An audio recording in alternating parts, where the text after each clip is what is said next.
Escorou, entrou! Olha a virada, Gabriel! Incrível! Incrível! Boa, Renato na grande área, botou na frente, bateu pro gol! Defesa do Romário, guardou, é campeão!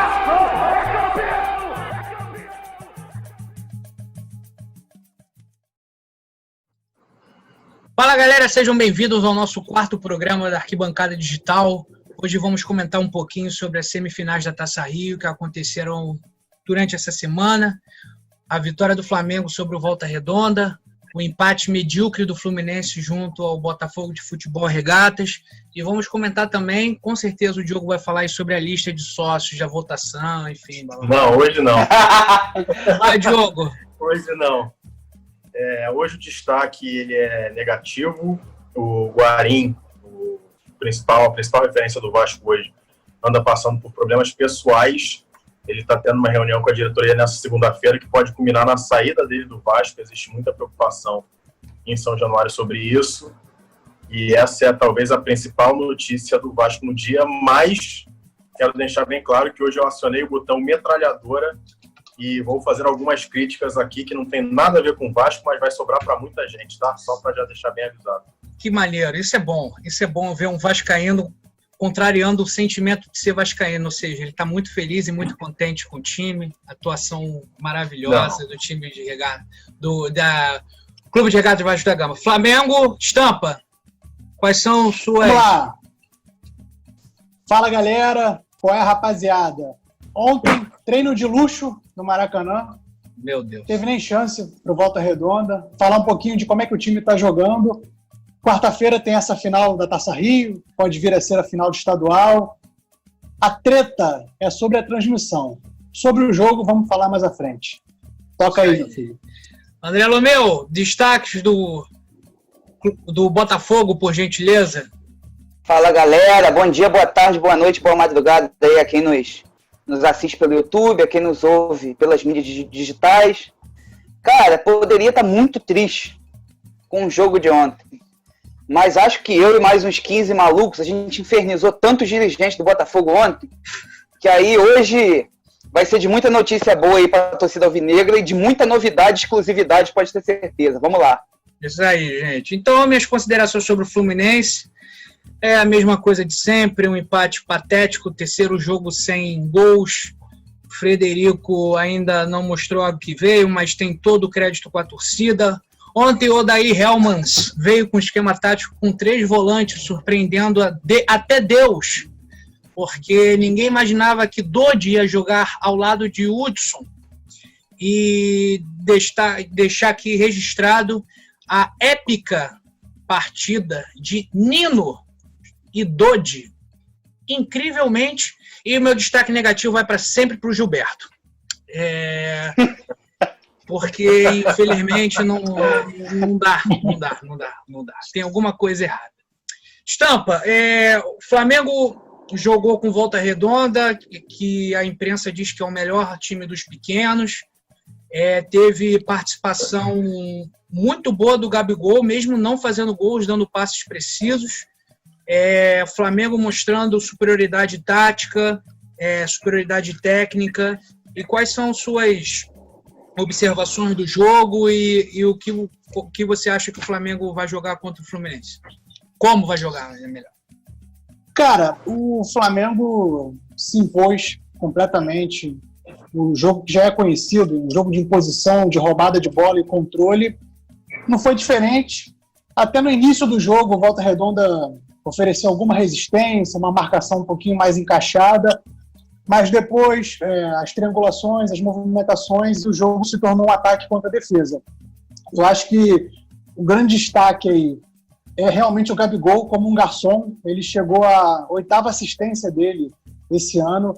O Gabigol, assim, a gente escuta falar dele há muito tempo, mas o Gabigol tem 23 anos. Então ele é um jogador jovem com uma curva de aprendizado e potencial de desenvolvimento alto ainda. Então, na mão do Jesus, ele está crescendo e tem ainda mais onde crescer. Então, nesse momento, já desde antes da parada, ele estava se destacando, buscando mais o jogo, tendo um pouco de função armadora no time. Então, ele já estava encontrando os companheiros em situação de gol. Então, acho que é mais uma arma que o Jesus pode adotar. Sobre esse jogo, o fator negativo, brincadeira essa diretoria, depois até de uma experiência interessante na quarta-feira com Boa Vista, com a transmissão, foi o recorde de live esportiva no YouTube, mas não, eles tinham que fazer uma besteira, né? Resolveram cobrar R$10 para quem não fosse sócio torcedor, uma plataforma que claramente ficou nítido que não tinha qualquer condição de receber a demanda da torcida, e acho que não receberia de qualquer time, não estava preparado. Enfim, foi uma chamada cagada ensaiada, então faltando minutos para a bola rolar, o Flamengo voltou atrás e abriu a transmissão para o YouTube, a transmissão gratuita. Assim, quem é o gênio que toma esse tipo de decisão? A justificativa foi que o Flamengo arrecadou pouco contra o Boa Vista e agora resolveu cobrar. Por que abriram mão, então, dos 18 milhões de cota? Não faz sentido nenhum. Péssima escolha. E agora essa polêmica vai se arrastar para a final, porque a Globo já se posicionou dizendo que não vai transmitir o jogo. Então, na minha visão, o que vai acontecer? Eu acho que se encaminha para o Fluminense e para o Flamengo entrarem num acordo em termos técnicos de transmissão e para que haja uma narração imparcial, neutra, e que os dois clubes possam transmitir em seus respectivos canais oficiais, Flu TV e Flá TV. Mas como isso é uma novela, aliás, essa é a verdadeira competição do Carioca, né? É a questão da transmissão, da cota. Isso é uma briga de ego, né? É uma briga de ego que vai se alastrando, e aí entra presidente de clube A, clube B, clube C, clube D, e as coisas não se resolvem, aí vem pandemia também para complicar, enfim. De verdade, eu só queria abrir um parêntese aqui rapidinho. Cara, eu acho que hoje, do Flamengo, a gente só pode falar a respeito de diretoria e essas brigas políticas mesmo. Porque, cara, pra mim é impressionante. Eu assisti os 3 jogos do Flamengo, basicamente ali o resumão dos 3 jogos. Cara, o time ficou 3 meses parado, o time tá sobrando fisicamente. Cara, o Flamengo hoje, eu vejo um Flamengo disputando com um time europeu, basicamente, de igual para igual. De verdade, hoje, desde que eu nasci, eu nunca vi um Flamengo tão bom como hoje, diga-se de passagem, no campo. A diretoria aí a gente deixa pro estampa e as críticas não tem como não falar, né? Concordo, mas para falar um pouquinho de campo e bola, acho que nesse momento, com todo respeito ao co-irmão tricolor das Laranjeiras, em condições normais de pressão e temperatura, não tem como. A disparidade tática, técnica e física, principalmente a física, nesse período que o Fluminense voltou a treinar depois, é muito forte. Então, assim, eu não vejo o Flamengo sendo envolvido. Eu acho que, assim, um clássico que eu lembro que foi muito duro, que foi o Flamengo e Botafogo no Newton Santos, no Brasileiro, no ano passado, foi um jogo extremamente físico. O Botafogo marcou muito em cima, até teve algumas entradas desleais. Foi um jogo muito pilhado. Então, assim, esse jogo físico conseguiu equiparar as forças. Eu não vejo hoje o Fluminense, tanto pela questão de treinar pouco, quanto pela característica física do time. Tem muito cara ali que correndo sem querer, mas eu acho que eu tenho tudo para o Flamengo vencer com certa facilidade. O Fla-Flu da Taça Guanabara, o Flamengo fez 3-0 com tranquilidade, só que o Fluminense reagiu. O jogo acabou 3-2, mas ao contrário desse momento, naquele ponto do campeonato, o Flamengo estava fazendo, acho que o segundo jogo com o time titular, e o Fluminense já vinha de uma sequência desde o início. Eu acho que isso pesou naquele jogo. Só que nesse é o contrário. O Flamengo está treinando há mais tempo, com um conjunto mais encorpado, e acho que isso tem tudo para sobressair nessa partida. Eu vou aproveitar... Acho que só para fechar, acho que assim, mesmo que o Fluminense consiga levar a final, a finalíssima, empate ou vença o jogo amanhã, eu acho muito improvável que num duelo de 3 jogos, com a força do Flamengo, a regularidade, o Fluminense consiga superar. Mas eu respeito, é clássico, mas vamos empalar quarta-feira, né? Não tem outra. Eu só para completar aqui o estampa para depois, eu não vou hoje focar muito no jogo de quarta, vou focar mais na parte política do clube e falar um pouco de uma de um movimento que está tendo dentro das Laranjeiras, que ficou meio abafado agora por conta da parte final do campeonato, que é a contratação do meia Robinho, que estava no Cruzeiro. Eu estou sabendo que há conversas, sim, com a negociação da vinda do meia Robinho, mas concordo com o Stampa, acho que a superioridade do Flamengo técnica e também de jogadores é incontestável, mas vai dar 3-0 Fluminense em cima da filial. Lomeu, por favor, fala para mim, por gentileza, como é que tá o Botafogo, quais são, depois desse jogo pífio. Eu queria até entrar aqui e falar que eu tive gratas surpresas com o Botafogo, principalmente do zagueiro Benevenuto. E você sempre erra o nome. Porque ele é bom jogador mesmo, e o atacante, o pivôzão, Pedro Lewandowski e Raul. Raul. Fala aí, Lomeu, o que você achou do jogo? Gatito fez impressionante, uma defesa difícil, foi um jogo bem parelho, bem ruim. Fala aí, galera, vamos lá falar um pouquinho do jogo de ontem a princípio, né? Primeiro que até a gente no nosso grupo aqui do Arquibancada Digital, o João Paulo disse no fim do primeiro tempo que o jogo tava legal. Eu falei, João, pelo amor de Deus, cara, o jogo tá muito ruim. Assim, acho que nem Botafogo, nem Flamengo, acho que o resultado foi justíssimo, 0-0. Botafogo até teve uns lapsos de um pouquinho mais de vontade, mas de um modo geral, os dois times muito fracos tecnicamente.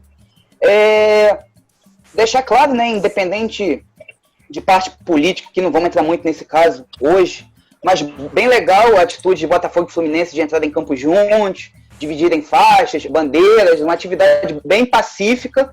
Enquanto isso, os bobões de torcidas organizadas ficam brigando em estação de trem, tá? Fica a dica aí. Mas vamos lá, vamos falar do Botafogo, gente. Ontem, pós-jogo, assim, acho que pior do que ser eliminado da forma que foi, é a gente escutar que a solução poderia ser o Luiz Antônio chegar. Aquele mesmo, ex-Flamengo, envolvido com algumas coisas, no mínimo, suspeitas aí, da vida dele particular, não teve regularidade nunca no Flamengo, nunca teve regularidade no Bahia, nunca teve regularidade no Sport, na Chapecoense, enfim, 29 anos e o Botafogo está sondando, enfim, uma enxurrada de críticas à diretoria ontem. Momentaneamente a situação do Luiz Antônio esfriou, graças à torcida, mas vamos lá. Acho que é nítido a todo mundo que o elenco do Botafogo hoje é muito fraco a nível Série A. Se a gente pegar até o banco de reservas, eu não sei se nem se joga a Série B. Mas vamos lá, tá? O Botafogo acertou hoje, agora 4h pouca da tarde, um terceiro lateral direito do Grêmio, chamado Kevin. Tá? Ele passou por Avaí, passou por Cruzeiro, passou pelo Goiás. Enfim, pelo que eu acompanhei do Kevin, eu lembro dele de 2018, para mim ele foi o melhor lateral direito da Série B em 2018. Não acompanhei em 2019, falaram que ele teve um pouquinho de irregularidade, mas, cara, para quem tem Fernando e Barrandegui, acho que Kevin vai ser útil. Conversei agora às 5 da tarde com meu amigo lá de Porto Alegre, Matheus, o analista dos profissionais do Grêmio, falou que até o Renato, por incrível que pareça, relutou em liberar o Kevin. Ele parece um lateral bem técnico e o Botafogo em terra de Saci Pererê, quem tem calça jeans é rei, vai ser titular com certeza. Vamos lá, o Botafogo, essa aqui é fresquinha, agora de 6h30 da tarde. O Botafogo está 90% acertado. O Rafael Foster, o zagueiro lá, tá vindo da Bulgária, e o Vitor Luiz, aquele mesmo, do Palmeiras. Como vai ser o tipo de negociação com o Vitor Luiz? Empréstimo, tá? Até o final do Campeonato Brasileiro, fevereiro de 2021. Proposta acima de 3 milhões de euros. O Botafogo tem que liberar os 18 milhões de reais. E se o Botafogo quiser ficar com o jogador em fevereiro, tem que pagar coisa de 9, 10 milhões de reais. Enfim, muito boa contratação. Acho que a parte mais carente do Botafogo hoje é na lateral esquerda. O Vitor Luiz vem para acertar isso, tá, gente? Vamos lá. O Alex Santana foi vendido para o mesmo time que o Rafael Foster está vindo para o Botafogo. É um troca-troca ali, uma espécie de swing esportivo. Tá? Vamos lá. A princípio, o Botafogo queria 4 milhões de euros, 24 milhões de reais em média, pelo Alex Santana. Só que, porque eles liberaram o Foster, tiraram em 1 milhão de euros. O Botafogo deve ganhar 16, 17 milhões de reais pelo Foster, só que tem 13% ainda vinculado ao Internacional. Enfim, o atleta estava com problema muscular, reserva, estava irregular, nada a ver do Alex Santana do início de 2019. Boa venda para o Botafogo, deve botar aí uns 13, 14, 15 milhões no bolso, tá? E a última notícia é que o Botafogo está correndo atrás também de um ex-zagueiro da seleção sub-20, pertence ao Estoril de Portugal e está emprestado à Ponte Preta, o Henrique Trevisan. Tá, o Botafogo, uma negociação aí um pouco mais complexa, mas enfim, só de esquecer um pouco o jogo de ontem e ficar como aprendizado que o Botafogo tem que contratar e 24 horas depois foi para o mercado, até porque a nossa folha salarial é muito baixa. Enfim, acho que já é um alento, tá? E assim, finalizando e falando do jogo de ontem, sem condições do Botafogo ir para uma final hoje contra o Flamengo. Então, acho que entre mortos e feridos, o Fluminense foi merecedor, sim, de ir pra final. Eu acho isso um absurdo. Eu falo isso, cara. Clássico é clássico, é aquela coisa meio que já, marcada.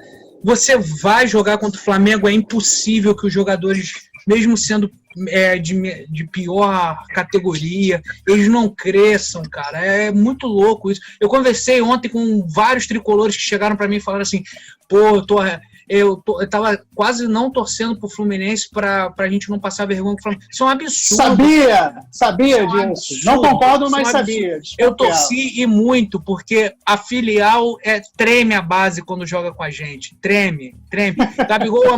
Gabigol quarta-feira não vai ver a cor da bola. E do jeito que eu tô vendo o Odair Helma, ele vai jogar com 3 volantes de novo. Mas enfim, vai adiantar. Daqui a pouco eu falo de Fluminense. Diogo, quem que você hoje comigo. Vai falar do Vasco, que você tá falando aí que vai metralhar todo mundo?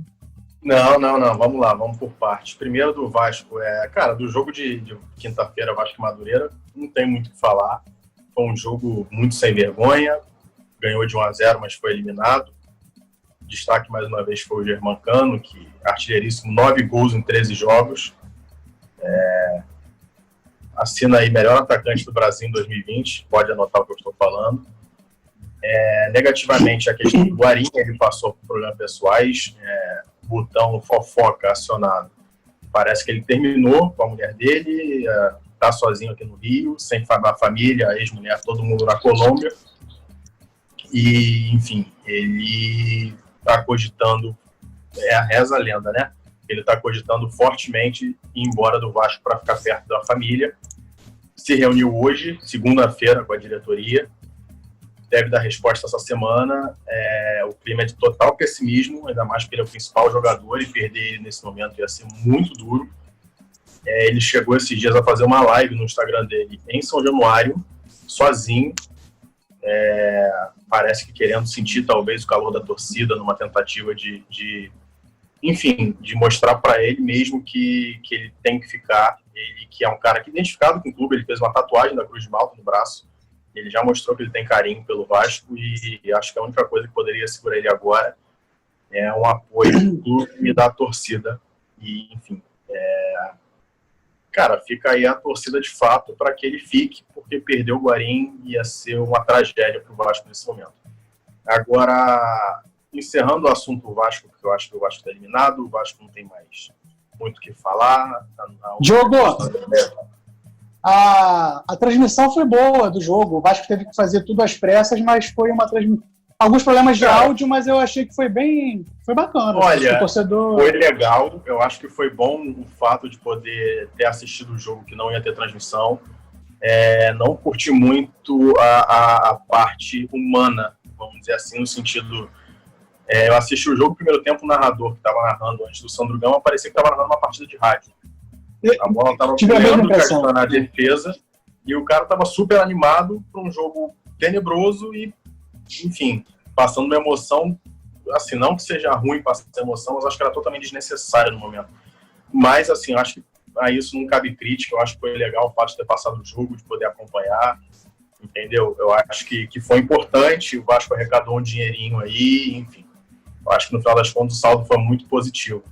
Agora, falando justamente de questão de transmissão e tudo mais, o Bernardo vai me dar licença aqui, eu vou falar um pouquinho, não do Flamengo instituição, mas da diretoria do Flamengo, que o que a diretoria faz dentro de campo, ela consegue incrivelmente fazer totalmente o oposto fora.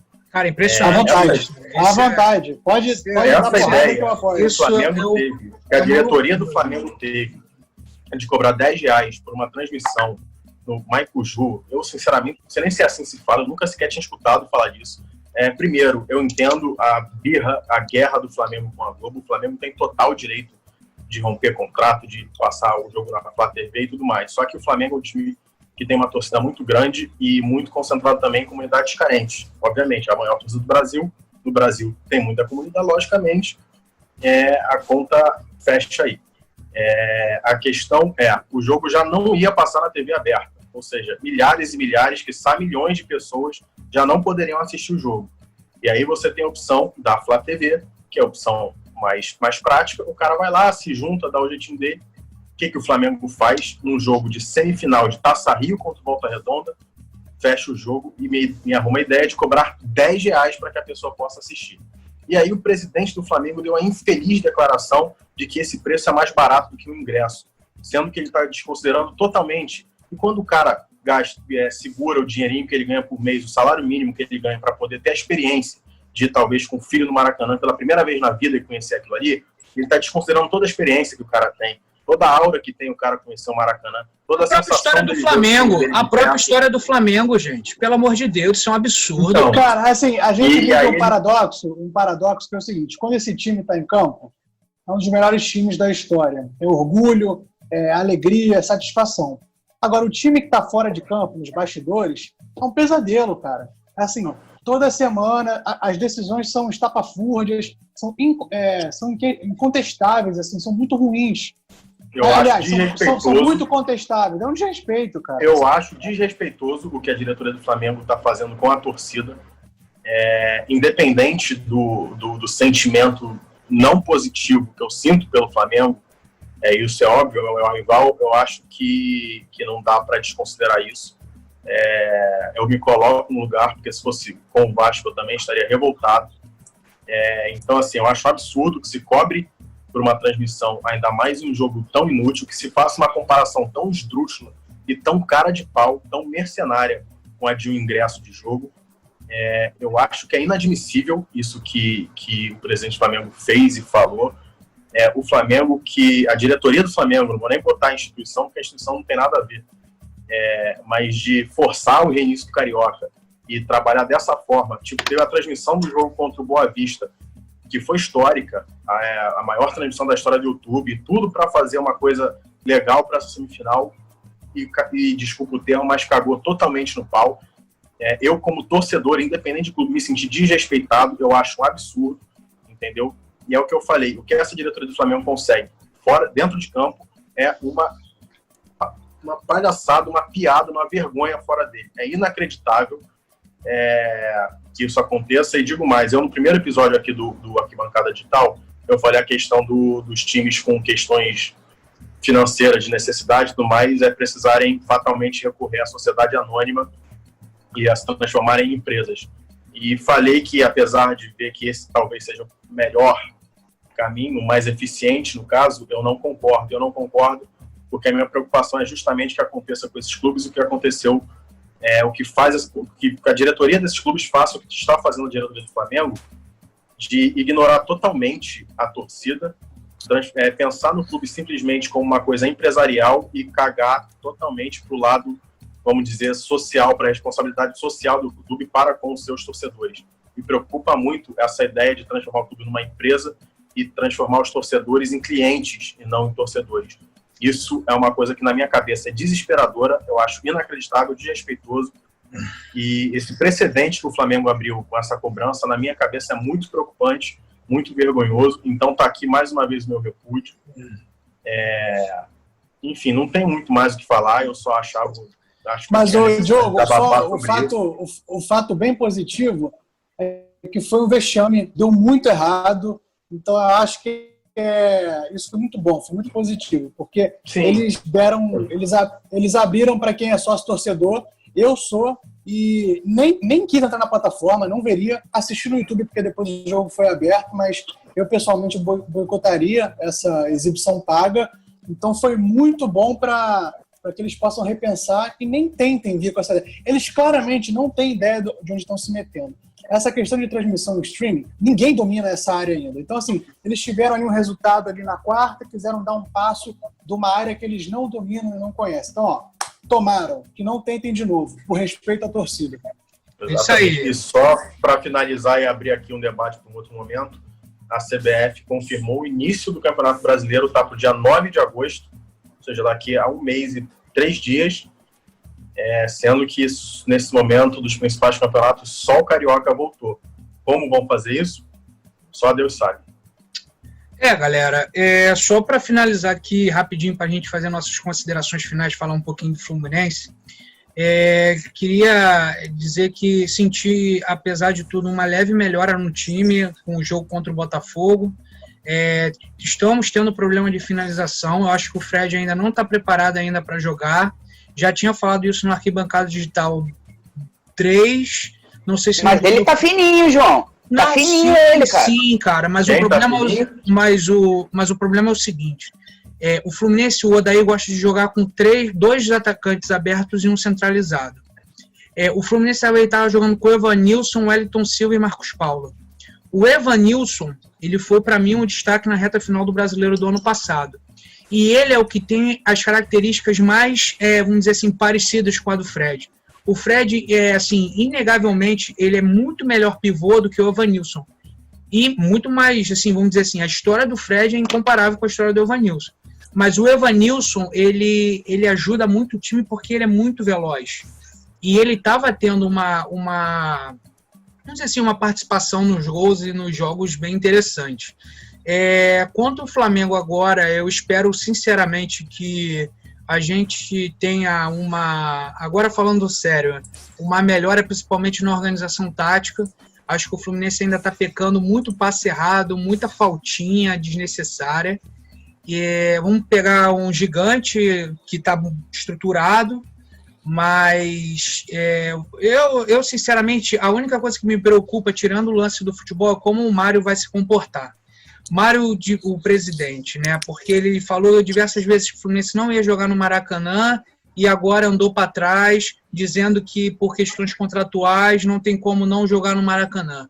Senhores, me desculpa.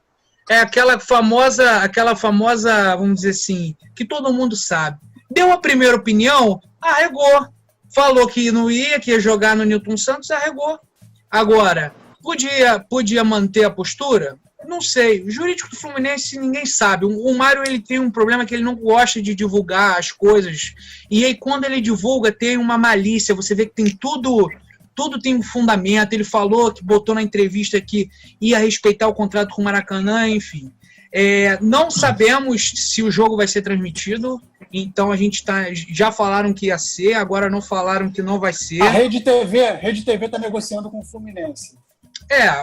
Teve esse problema também. Que tristeza, hein? Que... Não, tô falando sério, a notícia. Não, cara. sim, mas vamos ver. Então, fechar o nosso programa, porque já está batendo o time. Estampa, muito obrigado. Agradecer, antes de tudo, eu vou finalizar, mas agradecer o pessoal aí que compartilha, divulga, se inscreve no canal aí. Muito obrigado, muita gente aí que acompanha a gente.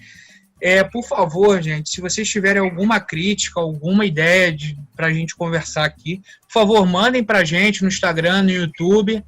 E é isso, Estampa. Boa noite, muito obrigado. E quarta-feira, tudo nosso. Valeu. Olha só para meu destaque final, pegando um gancho no que você falou, é o que eu já falaria. Em outros programas eu falei que o torcedor tem que ser crítico com o clube, por mais que ele ame o clube. Essa história do Fluminense, eu não acho que o Fluminense arregou, não. Eu acho que o Fluminense escolheu ter uma postura, um pouco de oportunismo, mas o oportunismo faz parte das relações políticas e institucionais. Naquele momento, para dizer que é a favor da vida e tudo. Quando agora, numa segunda situação, vai jogar no Maracanã. Então, assim, é um pouco irônico, mas para o torcedor ver que não existe esse mundo bonitinho, dos ossinhos carinhosos. Sim. Futebol é negócio. Então, assim, tem hora que a postura vai ser aquela, porque é interessante ter aquela postura, e tem hora que a coisa muda. Então, assim, seja crítico com o seu clube, porque é pior para você ficar repetindo e falando amém para tudo que dirigente fala. O torcedor tem que ter crítica com o seu clube. Isso é bom pro clube e para a torcida. Quarta-feira, olha, tenho pena de você no próximo programa. Eu adoro isso, ainda bem que isso vai ficar registrado. André Lomeu, muito obrigado, parabéns aí pelas notícias, sendo altamente elogiado aí pela Sociedade Alvinegra com louvor aí pelas informações, hein? Galera, primeiramente, vamos bater para todo mundo aí, que eu acho que o canal tá muito legal, espalha para todo mundo a Arquibancada Digital, tá? Por favor, vamos fazer esse movimento aí crescer, é um movimento do torcedor, não é meu, não é do João, não é do Diogo, não é do Bernardo, é de todo mundo, tá? Isso aqui é uma coisa democrática. Vamos lá, até dia 7 de agosto, as rapidinhas aqui finais, o Botafogo deve começar as operações na Sociedade Anônima, tá? Um aporte superior a 50 milhões de reais. Depois eu volto a falar disso com um pouco mais de calma, porque a coisa não está tão clara como a torcida merece. Vamos lá, embora a eliminação ontem, a torcida do Botafogo tem que ficar feliz. A gente foi dormir com Danilo Barcelos e acordou com Vitor Luiz. Outra coisa, galera, que eu queria deixar aqui bem nítido, é uma reflexão minha mesmo, pessoal, até que ponto o Autuori, óbvio, um cara muito respeitado no futebol mundial, mas até que ponto o Autuori ainda é um cara interessante ali no campo. Acho que o Autuori hoje está na hora do Botafogo começar a rever do Autuori ali, um diretor, algo do tipo. Acho que a validade dele está passando, com todo o respeito do mundo, a pessoa Paulo Autuori. Mas é hora do Botafogo rever isso, obviamente com todos os cuidados possíveis, porque ele é um cara muito do bem. Vamos lá, gente. Boa noite a todos, até semana que vem. Qualquer dúvida, Twitter lá, Fala Lomeu. Grande abraço a todos e volta pro Buchicho. É isso aí, André. Obrigado. E Diogo, senti você hoje meio desanimado com o Vasco da Gama. Cara, não. Considerações Eu finais. não tava com muita expectativa. O Vasco pagou o preço pelo resto do campeonato que o Vasco fez antes da quarentena. A eliminação era muito óbvia. Por sorte, chegou na última rodada com alguma chance, mas era muito evidente que não ia se classificar. Sinceramente, não criei grandes expectativas. Desejo sorte aos dois aí para ver quem vai ganhar o segundo turno, até a principal taça do Coronão 2020. Fico muito feliz, essa pergunta que eu estou desanimado, fico muito feliz de, enquanto vejo você criticar o Gilberto, vejo também o André criticar o Danilo Barcelos, porque é muito bom ver que não sou mais eu que preciso criticar esses dois. É um alívio na alma, estou de alma lavada escutando isso. Faço aqui meus votos pela campanha pelo Fica Guarim, obviamente. Mandar mais um beijo acalorado para o argentino Germancano, entendeu? O melhor centroavante do Brasil. E, cara, enfim, é isso. Não tenho muito mais o que falar. Só desejar aí que a partir da volta do Campeonato Brasileiro no dia 9 o Vasco faça uma campanha minimamente decente e possa almejar minimamente algo que não seja lutar para não ser rebaixado, apesar de achar muito difícil. É isso aí, pessoal. Considerações finais do Fluminense é que estamos numa final. Eu acho que os jogadores têm que pensar isso, independentemente do nosso adversário. Final é final. Temos que demonstrar que, apesar de tudo, somos Fluminense Futebol Clube. Vamos jogar contra a nossa filial e é isso. Eu tenho esperança de pelo menos fazer um bom jogo. Acho que o Flamengo vai entrar de salto alto e quando o Flamengo vem de salto alto, a queda é alta. Deixar aqui meu registro e o Odair Helman, acho que agora, com esse esquema tático agora dos 3 volantes que funcionou bem, a entrada boa do Dodi e o Muriel voltando a agarrar consideravelmente, entre aspas, bem, já nos dá um fio de esperança. Eu ainda acho que o Fluminense tem que jogar com o Evanilson, o Wellington Silva e Marcos Paulo. Fred, eu acho que pode entrar nesse segundo tempo, dependendo do resultado. E é isso. Estou ansioso para o jogo. Confesso que Fla-Flu, para mim, é marcante. Eu acho que é o maior clássico carioca, quiçá do Brasil, da região sudeste. E é isso, gente. Agradecer a todos que acompanham o nosso canal, acompanham aí nosso podcast. Por favor, compartilhem, divulguem. E é isso. Desejar a todos aí uma excelente semana. E é isso, né, pessoal? Vambora, quarta-feira tem. Retificando uma informação aqui do programa, o maior clássico do Rio de Janeiro é Vasco e Flamengo. Boa noite. Tá bom. Acompanhe o relator. Meu Deus. Contra fatos não há argumentos, meu amigo. O Vasco sempre querendo ser Fluminense, impressionante. Tchau. Valeu. Valeu, galera. Um abraço.